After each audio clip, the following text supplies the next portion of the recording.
자, 이번에 살펴볼 종목은요, 네이버 TV 통해서 보도록 하겠습니다. 자, 이 종목은 메텔님께서 보내주셨네요. 네. 토비님 힘내세요 하시면서 토비에 대한 응원과 함께.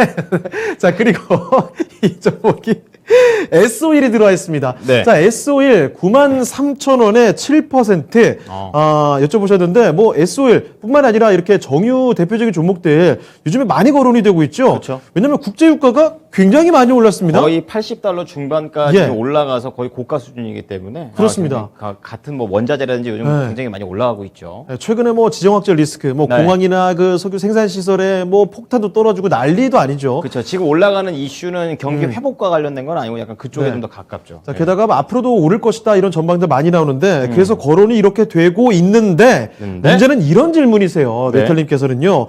아니 유가가 오른다는데 S51 주가는 떨어지고 있어요라는 겁니다.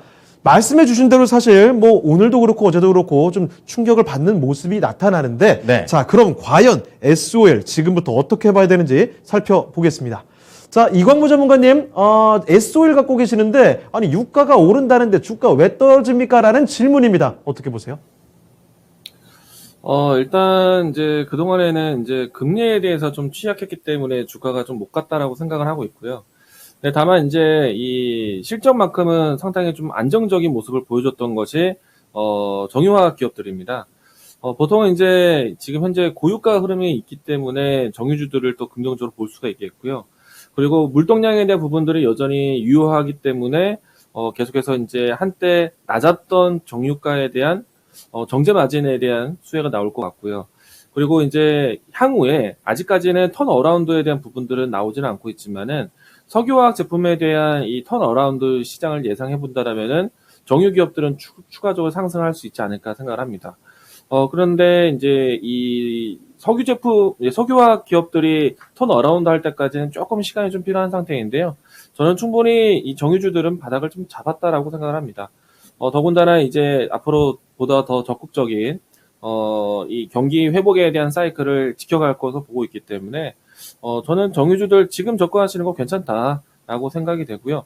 만약에 이 최근에 와서 오펙 국가들에 대한 스탠스라든지 그리고 금리 인상에 대한 스케줄이 좀 바뀌어가는 부분에서 일시적인 경기 위축이 나온다? 저는 오히려 정유주들은 좋지 않을까. 왜냐하면요. 현재까지 나와 있었던 물동량 경제 지표를 보시게 되면은 BDI 지수는 조금 조정이 되었지만은 이 물동량에 대한 부분들은 여전히 뭐 성수기에 대한 부분들이 유지가 되고 있습니다. 그러니까 경기 회복에 대한 무역에 대한 부분들이 원활하다는 얘기예요. 그 말은 모든 산업군들은 아니겠지만은 일부 산업군 안에서 경기 회복세에 대한 부분들은 따라와 주고 있기 때문에 정유주들은 당연히 원자재 소비에 따른 수혜주로서 올라와야겠죠.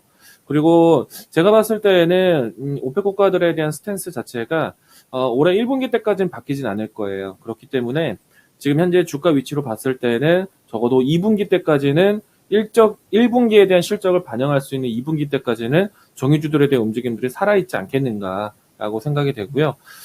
그리고 이제 주가가 사실은 어제하고 오늘은 좀 빠졌습니다. 이거는 전반적인 시장의 영향이라고 생각이 되고요. 그제 같은 경우에는 똑같은 이슈의 환경이었습니다. 이 고유가에 대한 이야기들 때문에 정유주들이 최근에 주목을 받으면서 반등을 했고요. 근데 어제와 오늘 같은 경우에는 시장에 대한 조정세 때문에 동반 하락을 하긴 했었는데, 분명히 주가가 올라올 때는 이제 이 유가 가격에 대한 위치 때문에 정유주들에 대한 회복세 좀 더 빠르게 따라오지 않겠는가라고 생각을 합니다. 일각에서는 국제 유가에 대한 스탠스를 100달러 선까지도 보기도 하고 있거든요. 그리고 지금 현재 위치를 봤을 때는 80달러 선에 대한 부분들은 꾸준히 유지해 줄 것으로 보고 있기 때문에 앞서서 이 낮은 정유 가격에서 지금 80달러 선, 100달러 선까지 본다라면은 이 정유주들 같은 경우에는 원유 재고 평가에 대한 부분들이 상당히 이득을 볼 거예요. 그렇기 때문에 지금 1분기 위치가 가장 투자하기 좋은 적기가 아니겠는가라고 생각합니다. 그래서 주가 향방에 대해서 걱정하지 않을 것 같고요. 주가에 대한 대응을 보신다라면은 만약에 지수에 대한 환경 영향으로 인해서 추가적인 조정이 나온다라면요. 지금 비중이 7%이시거든요. 더 사셔도 좋습니다.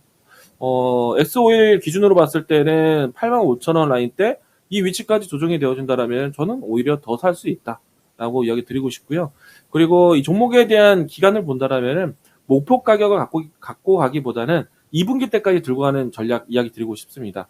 만약에 2분기 내에 주가가 향방이 좋아서 빠르게 올라온다. 그러면은 직전에 움직임이 나왔었던 대체적으로 상단을 위치했던 11만 원 선까지는 1차적인 목표가. 이와 같은 가격 전략, 기간 전략 갖고 가신다라면은 종목에 대해서 크게 손실 보지 않으실 것 같아요. 정의주 선택 괜찮습니다. 흔들리지 마시고 오히려 내려온다면 더 산다는 전략으로 접근하셔도 좋을 것 같고요. SOL 같은 경우에는 다른 정유사들보다 전체 마진에 대한 혜택이 크기 때문에 SOL에 대한 종목 선택도 괜찮다 이야기 드리도록 하겠습니다.